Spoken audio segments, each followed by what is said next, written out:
Well, hello and welcome to the Profit Express. I'm Tim Healy, and I'm inviting you to join me each and every Wednesday so you can be prepared to win the battle for business. That's right. Thanks for sharing some of your time with me today and being on board.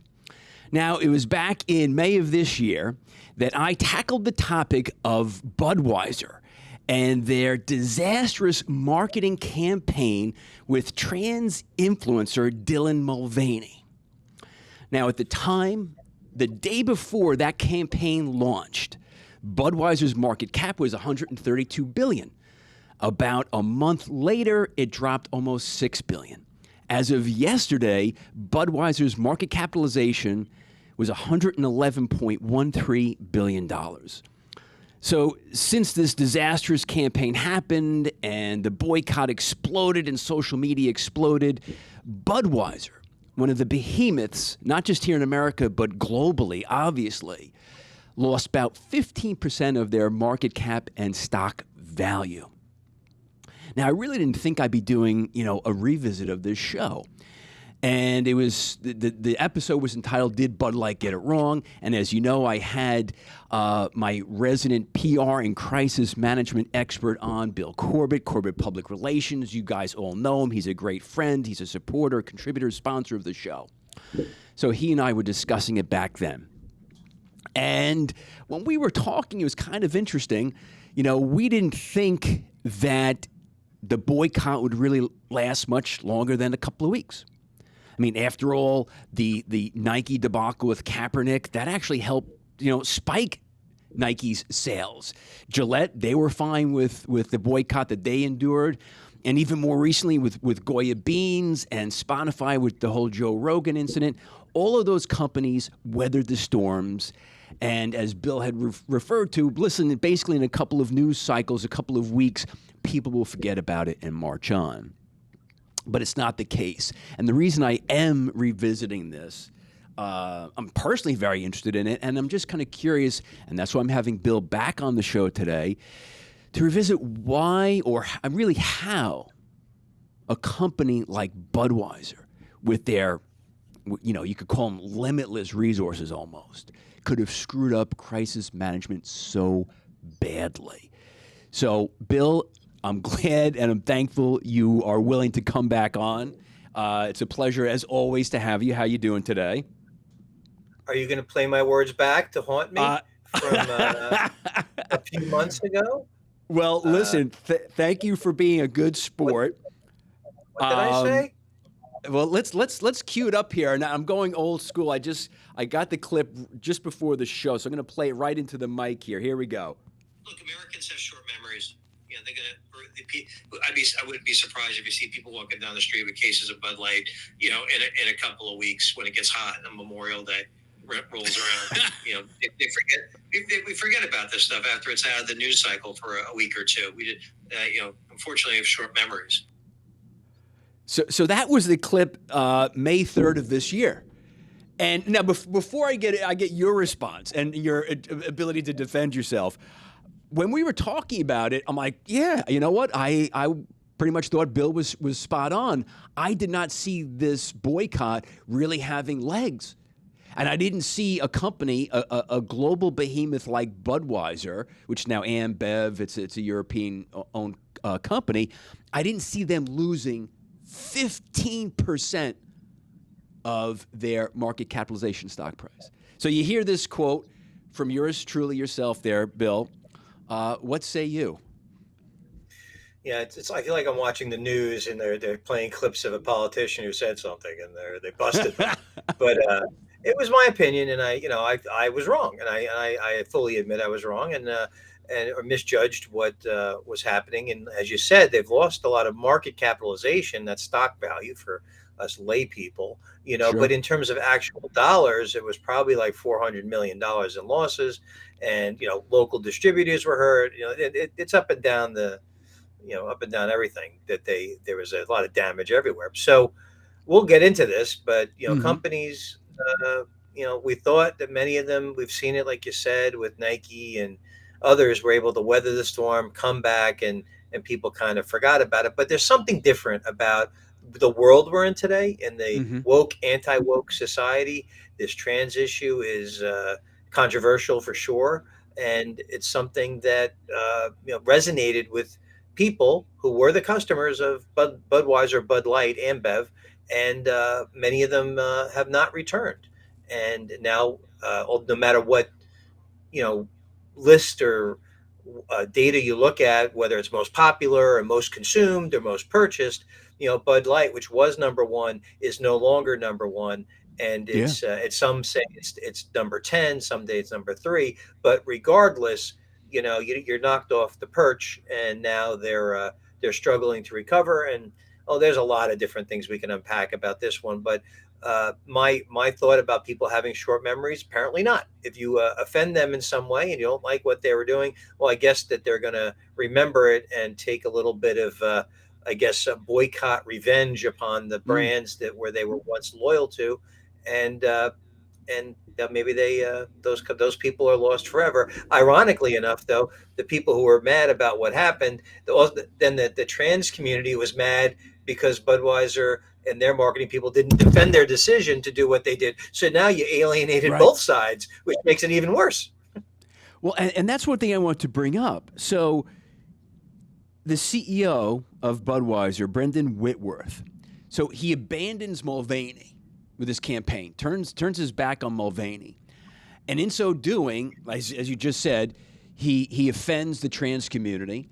And then with these, they bring out the cotton candy, thinly veiled Americana, the Clydesdales, the American flag, thinking that would make it all well again with their core audience.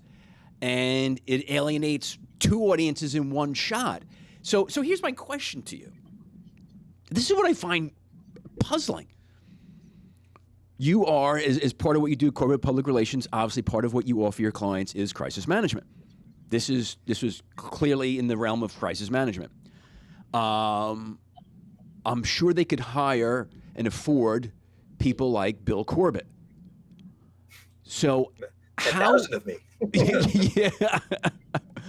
How did a company of this magnitude screw it up so badly where they had a 2-for-1 deal in offending a community that they already had for years and a community that they were looking to attract and bring into the fold? How do you do that? So, I think number one is they misjudged the power of social media. They didn't quite understand the divisiveness of the trans topic.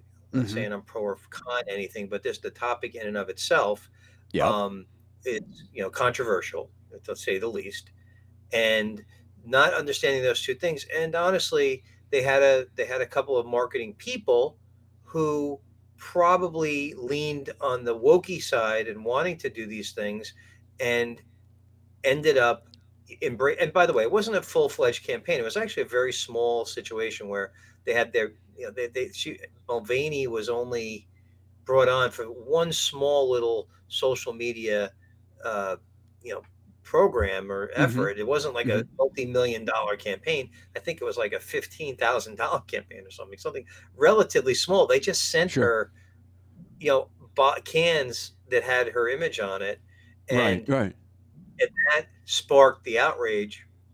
And then but her whole story, to some degree, is controversial to a whole segment of the population. So anyway, they just miscalculated how they could offend people and how offensive that could be to a core audience that doesn't really bite into that other side of the social world. So there's a lot there.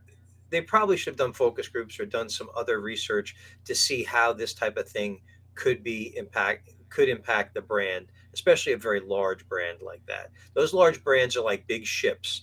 You don't want to be moving in any direction too quickly and change direction too quickly. If you're going to do it, you're going to do it gradually and test the waters, if you would. You don't want to be crashing up on the rocks or hit an iceberg that is out there in the ocean when you see it coming. So you got to think twice. So, and like I said, they turned their back on Mulvaney, which Hmm. obviously annoyed the trans community. Makes sense. Hmm.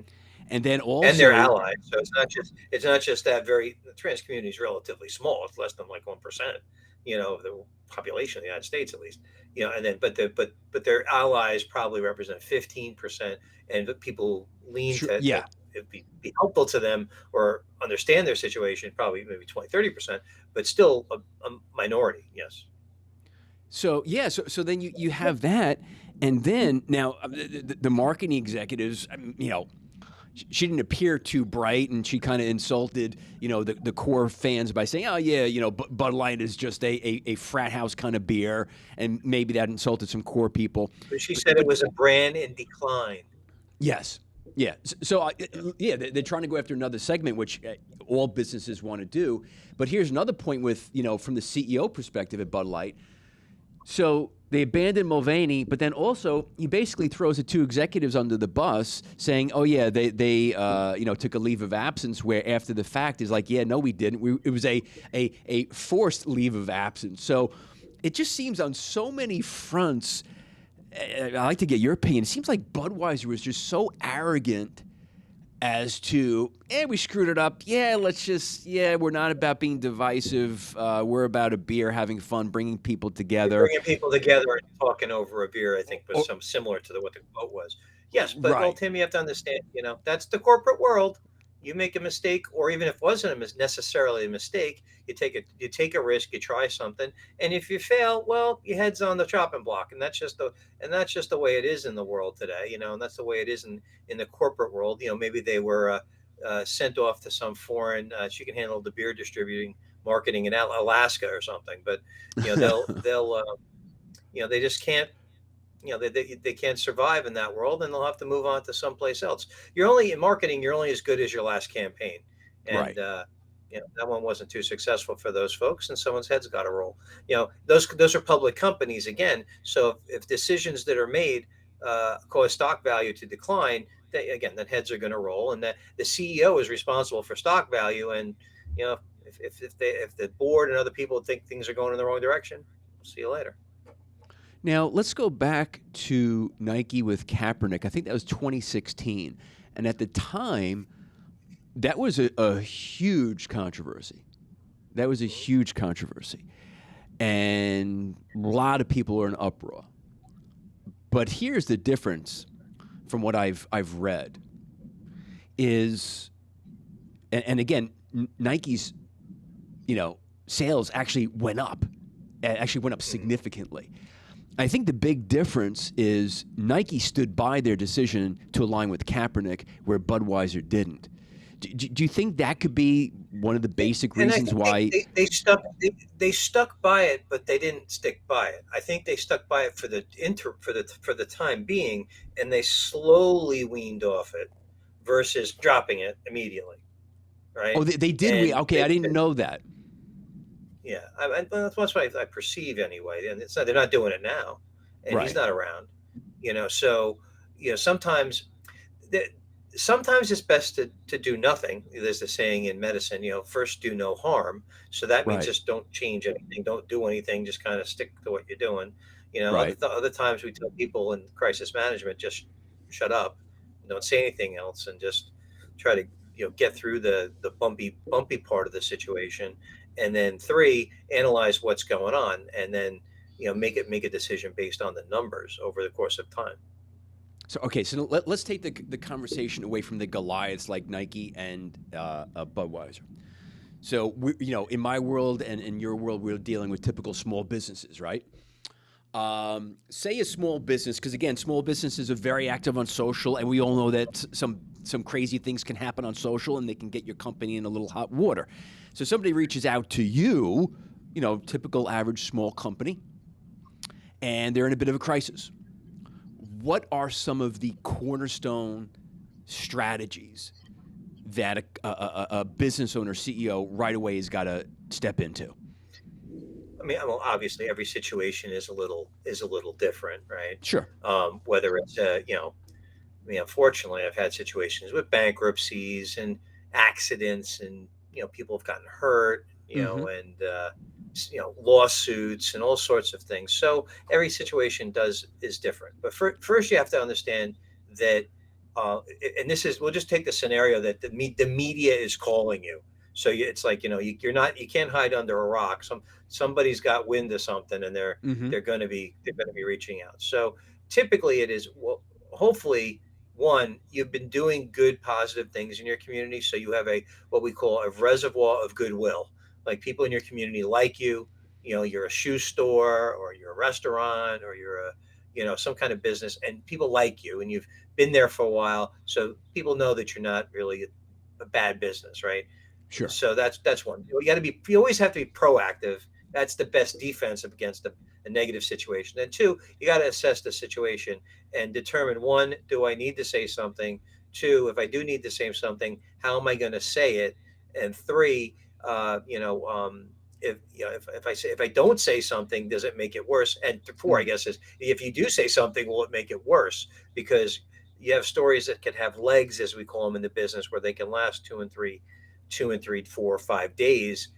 Hopefully with the news cycle, it ends. So if you decide that you're going to say something, typically either it's a controlled interview with one individual or one media outlet.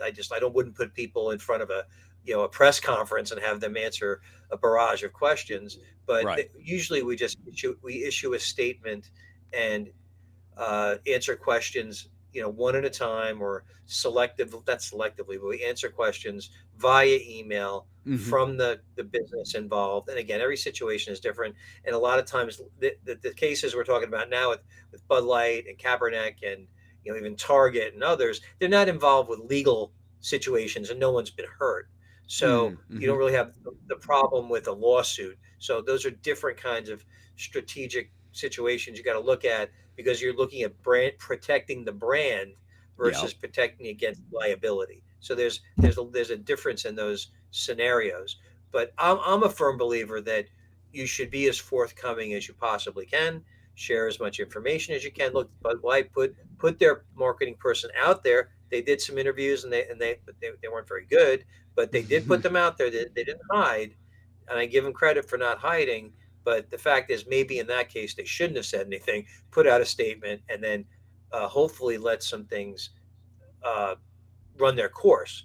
I don't know if you remember Brian Williams. Remember Brian Williams on CNBC? Yeah. He claimed that he was in war zones and things like that, and he got busted. He was lying. So what happened to him is, kind of took a leave of absence. He wrote a desk or whatever he did for 6 or 8 months, and then he started to rehabilitate his career, and he's still on television now, years later, even after having a tainted reputation. So sometimes you just got to kind of step away for a while, and hopefully in those cases the public will, and certainly you have to admit when you make a mistake and be honest. So that's important. If you make a mistake, admit it, and then usually the public will forgive you, depending on what you did. Now, again, all situations are different. We understand, depending upon the severity of the crisis, right? Whether it's legal, somebody got hurt, but depending upon the crisis, do you think it's a good idea in general for the owner, for the CEO to step out and for them to deliver the message, or the VP of marketing to come out? What do you think? Is it good to have a layer of protection, or do people appreciate the authenticity?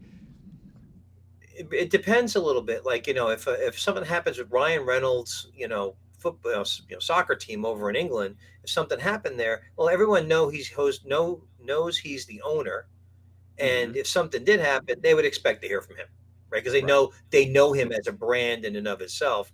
But if you have a smaller business and nobody really knows who the CEO is, then it may or may not make a difference. So I think as you move up the food chain and there's greater responsibility and greater awareness of who the CEO is or owner, then they have a greater responsibility to defend their company, or at least provide answers to a situation. So again, and some CEOs never want to do it. Some are not very articulate. We've had situations where we've worked on training people and helping them be ready to do interviews, and actually just not allowed them to do it because they were not in the capable of doing it effectively. So you've had to pull that's the why. plug on some stiff CEOs. It's not just the CEOs. Look, and professionally, if I have a client that's not prepared to be on a podcast or on a TV interview, I don't let them. Yeah, yeah. I don't let, Right. because it could do more harm. Like that woman's interview with Bud Light, the marketing director. She did more damage than she helped. So Right. sometimes you have to determine that no action is better. P.T. Barnum once said, old news is good. Old publicity is good, or old news is good news. Well, not really. So you have to be selective. And again, you have to be selective on how you share information, because you don't want to feed the fire to have it Right. continue for 3 and 4 or 5 news cycles when something may or may not be that serious. For a local business, that's a little bit easier to do than a multi-country brand. So, all right. So here's something I would, in kind of doing a little bit of research for the show and reading various articles on all of this. It seems like companies, because of what happened with Nike and Gillette, even Goya and Spotify, has it emboldened CEOs or owners who have a social cause, whether it's conservative, liberal, whatever the social cause is, okay? Do you think it's the environment, or maybe the fact that, with the exception of Bud Light, most of these campaigns help them galvanize the particular niche that they're going after? And do you think it's maybe emboldened some of these people to be more comfortable embracing controversial social topics? Well, I think they're probably thinking twice about it these days. And I personally recommend that the businesses do not get involved in, controversial topics, politics, and religion. That doesn't mean people in your company can't be going to church on weekends, or you can't even have a some kind of faith related mission. But you shouldn't be out. I don't like people out there preaching. Keep that to yourself, in my view, for most part. Politics. Look, we talked about this last time we talked about this. You're going to offend one side or the other, and then it's a no-win scenario. So like Sun Tzu, if you're going to fight a battle and it's going to be even, don't fight the battle. So just don't get involved with it, right? And then religion and it's controversial topics like the LGBTQ plus topic is a hot topic right now, and a very controversial topic right now. So that's something that look, you have and it's not, there's certain people out there, even Megan Rapinoe, and her contract with Subway is controversial and things like that. So these are, you have to choose your spokespeople well, and there are a lot of good influencers online, quote unquote good. There are people who are influencers online that have helped companies and I did some research too, but I knew some of these things, like Bigelow Tea, which is not a big brand, but they very successfully used influencers. Audible, part of Amazon, and Adidas and Sprint, all used influencers effectively to get their message out there in a non-confrontational, fun way. So you have to think about how you're going to deliver that message. Are you going to talk about food, or are you going to talk about something funny? That's you just have to have a bunch of people just take a look at it and make sure it doesn't cross any boundaries. But who knows today, because everybody's so sensitive. You're probably going to offend somebody by saying anything. So. Well, yeah, society has definitely become a lot more sensitive, and that's kind of, it's a shame. It's a shame, because then we're not having conversations like we used to. Whether you're on different sides of the aisle, but hey, let's still have a good conversation, right? That's kind of gone away, and that's unfortunate. So listen, I hear the advice you're given. You're given to the listeners, you're given to your clients. It's typically smart to stay away from the controversial topics. I just think that, and again, it's just my opinion, it seems like more companies are willing to roll the dice and embrace it today. And it's amazing that it's Well, become that. I'll turn the table here and say, Yeah. you know, if you're going to embrace a controversial topic, right? Well, then you better embrace it. Whether climate is a topic that could consider controversial, there's a good chunk of the people in the country that don't care about it, but there's a lot that do. You Sure. know, whether it's you know uh, any number of social topics and things like that. DEI topics and things like that. If you're going to do it, I would say just make sure you do your research, make sure you get it right. But Hmm. then before you embrace it and really go out there, think about who your customers are and look at your customers. You always have to understand your customers before you do any kind of marketing, right? And if you're going to embrace, working with a not-for-profit that might have some controversial connection or something, make sure that will not be offensive to your customers. So do the research is basically what I'm saying. Is if you Right. you know if you feel that that's the right path to go down, you want to be seen as a socially progressive company, that might be great, for your client base. Whole Foods, people who, shop at, like, they're organic shoppers, they're vegan eaters, a lot of them, so Hmm. they'll gravitate to that type of, supermarket, and you'll understand that clientele a little bit better. There may not be the Stop and Shop shopper or the Wegman shopper, right? Who are looking more for value versus organic.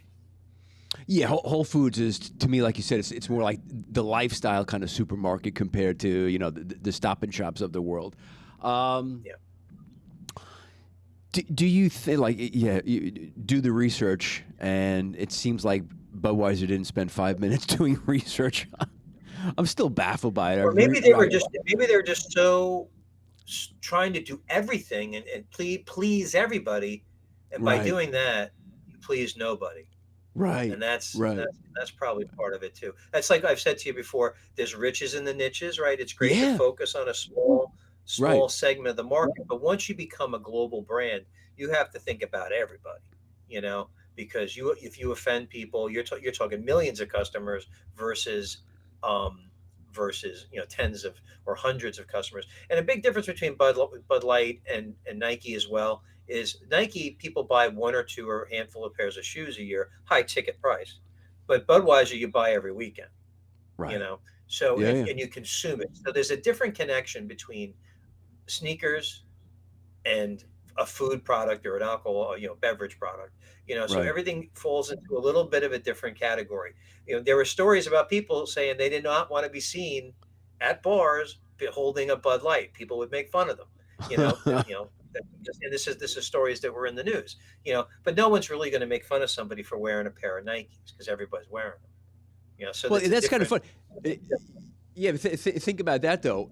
If, and we wouldn't know the answer to this, but it's interesting to talk about for a moment here, Bill. If everything that happened with Bud Light happens, but let's say Kid Rock doesn't get his gun, whatever AR-15, whatever it was, and blow up cases of Budweiser at the lake at his house, do you think this is as bad as it is? I think he Well, was the match on the that's the thing. gasoline. That's the misjudgment of the power of social media, Right. that this stuff can spread like wildfire, Mm-hmm. very, very quickly. Mm-hmm. And again, it was a very small campaign that it was, someone said in an article, it was like an atom bomb. It just exploded and it went everywhere, and Right. everybody in the country was talking about it for a week, right? You have to understand the potential. A lot of times you want stuff to go viral. Viral's great, but Yeah. sometimes viral's bad, you know. In this particular case, viral was bad. And I think I said this on the last show. I believe in the good, the bad, the ugly when you hire spokespeople. Whether a spokesperson or an influencer or whatever. The good. Do they have a good following? Will they represent your brand well? Do they know what they're talking about? If Right. you're bringing them on to talk about your brand, so that's the good. The bad is, that they may not align with your brand, and they may not be able to live up to that brand reputation. And the ugly is, you have situations where, like with Subway, with Jared, when, obviously he was a child molester and some other bad things. In that case, And that's the Yeah. ugly. Like something can be really, really, really bad. Horrible. So you Yeah, take yeah, a yeah. risk.